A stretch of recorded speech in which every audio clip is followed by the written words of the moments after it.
back ulit sa aking YouTube channel. Meron tayo ngayong nabili, mura lang, Navigate na 5 spokes na alloy. May ano lang siya, may issue may tama siya. Tingnan natin kung kakayanin nating tagpian ito. Lagyan natin ng epoxy dahil nga ito nga ay meron siyang curve dito, meron siyang parang kanal. Yun yung tinatamaan ng gulong natin para hindi lumabas, hindi lumuwa. Meron ako rito ito yung sumobra sa ating pedal, yung sangkalan. Ito, tinesting ko na yung isa kasi meron siyang kanal sa loob. Ayan naayos na natin siya para kapag nilagyan natin na epoxy, may korte na siya na malalim yung kanal. Ayan, kaya pagka nilagyan natin, di baling kakapalan natin tapos saka natin liyahin ng unti-unti para pamantay dito sa ano niya. Ito pa yung isang mas grabe ang tama nitong isa, pero buti hindi naman ganun kalala. Saka kahit may bangga siya, nasa align pa rin siya. Medyo magaspang to, baka kumapit yung epoxy. Lagyan natin ng scotch tape para kung kumapit man siya, dito siya kakapit sa scotch tape, matatanggal natin to.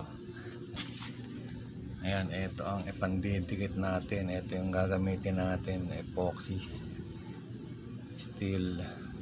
Ito yung mga ginagamit sa makina kapag nag-crack. Bali, ang gagawin natin dito, i-slant natin to para malaki ang kakapitan ng epoxy.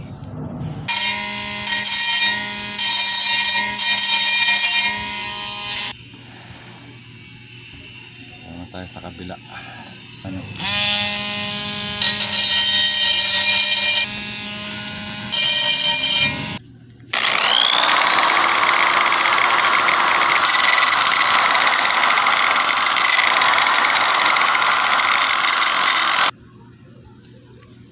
Nandiyan muna natin siya na sprayan natin siya ng alcohol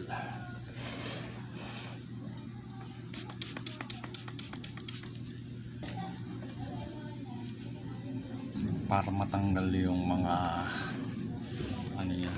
chemicals.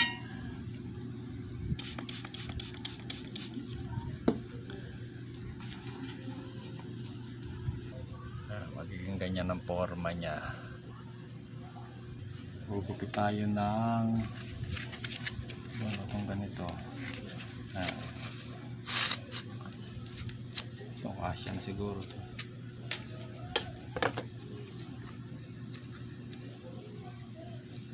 Lagyan muna natin siya ng scotch tape.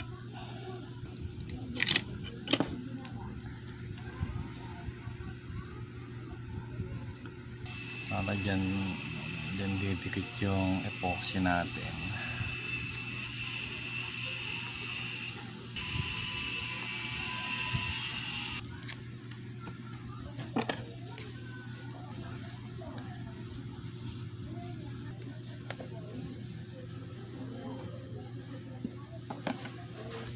Tinitipid na rin, wala nang mixer na plate.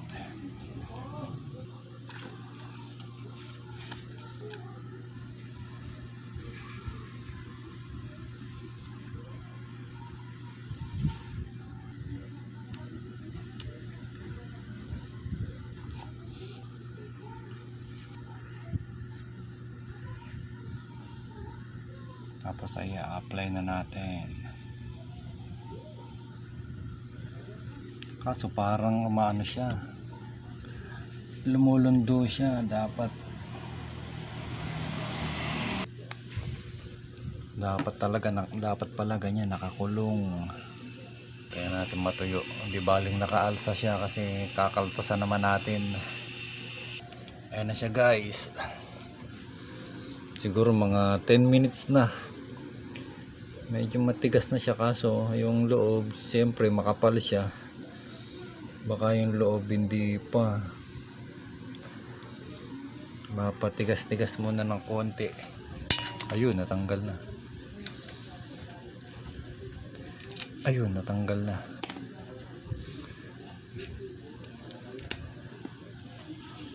Yung nasa ilalim. Yung nasa ilalim mo kailangan natin matanggal. Ayun, natanggal siya. Ito na mga kabila.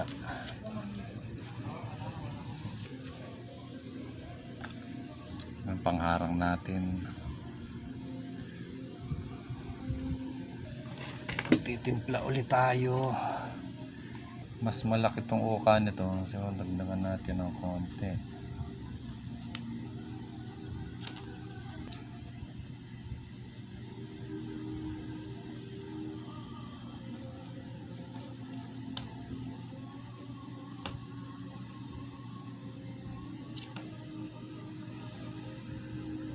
Albert, labas ng labas. Ano ba yan? Lumabas na naman. Talaga naman. Tama na. Ano ba yan? Hindi ko na pinipigat. Malabas pa. Hindi ngayon. Mas marami ngayon siya. Dagdagan natin nung puti. Ayan.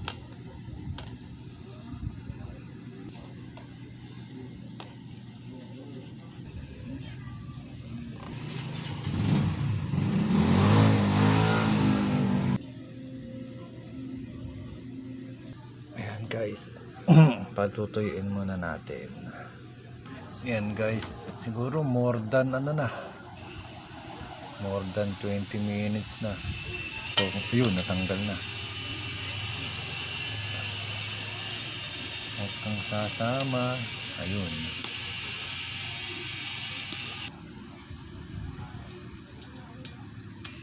Ayun, natanggal. Yan, kahit paano meron siyang kanal. Bibilad muna natin siguro. Yan guys, ano muna natin, bilad natin kasi medyo makapal siya. Baka yung loob hindi pa masyadong tuyo.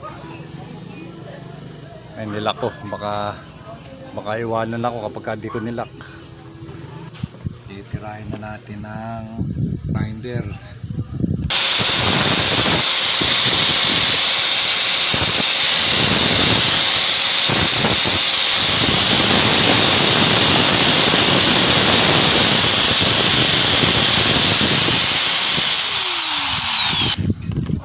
Baka sumobra tayo rito sa mano-mano na lang to.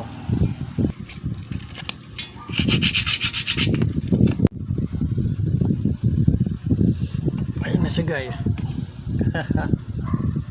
Okay na siya. Yan guys ang finished product natin. Salamat nga pala doon sa nagbenta sa akin, taga NCBA, na nakalimutan ko yung pangalan. Thank you boss. Salamat sa 5 spokes. Sige guys, hanggang dito na lang, hanggang sa susunod na video ulit. Thank you.